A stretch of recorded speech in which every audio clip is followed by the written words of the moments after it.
I actually don't speak any languages, and my stock answer for that is that it helps me see it from the client's perspective.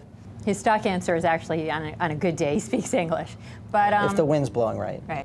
After the last visit, your study doctor will monitor your health status. We had a network that we spent our time putting together of subcontractors, translator, editor, proofreader, and that's how we got the job done. Yeah, which is interesting because it's the way we do things today. Well, we're rolling. Você deve ver apenas uma lasca. The difference is now we work with 10,000, and back then we worked with a couple of hundred. Back then, they didn't have any conference rooms either. We would really prefer to have the meeting at the client's office, I think, in those days. There were some surprise client visits, and we'd run to the lobby to meet them if we could catch them before they came up to the second floor dorm room. And somewhere along the way, business got personal. We were together from 1992. We were engaged. We broke up in 1997. Phil's advice? Anyone with a significant other who's thinking about starting a business with them should think very carefully about it. There were some advantages of it, but it certainly was hard because we never got a break. Thankfully, the business survived. Regardless of their personal relationship, their business partnership was working. Just 6 months after they started, Liz and Phil took a risk to invest in a real office space.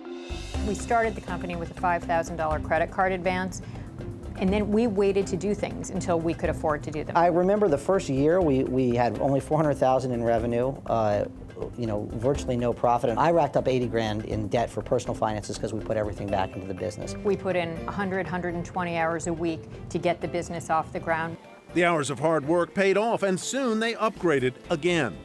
We got space that held 20 people, and we only had 8 people, and so that was a lot of pressure. We said, okay, if we're going to be in this building and we're going to be able to keep this business going, we've just got to sell, and make sure we're wowing those clients. Ajuste seus espelhos. Espelho The day we visited, there was a voiceover session in Portuguese, website translations in French and Japanese, and documents in German and other languages. And that was just a sampling of projects at their Manhattan headquarters. Now multiply that by about 70. The number of offices they have in cities around the globe, and you get an idea of their success. The difference between running a company that was 2 people, versus 10, 20, 50, 500, 1,600, that's very interesting from an entrepreneurial perspective. When one day you come in and you can't know everyone by name. They say they set up a structure early on to help them maintain quality while growing the business, like ensuring they get the right people for the right job, by developing their own TRANSPERFECT linguist certification program. And we have about 80 different tests per language combination. We wanted it to be the gold standard of testing linguists. Liz Elting and Phil Shawe have come a long way from that dorm room office. They now have their own desks and beautiful New York apartments with plenty of space to kick up their feet and enjoy the view while they plan the next steps for their company. It's very important for us to be the best at what we do. So while we're 250 million now, we can see growing to 500 million or being a billion-dollar corporation.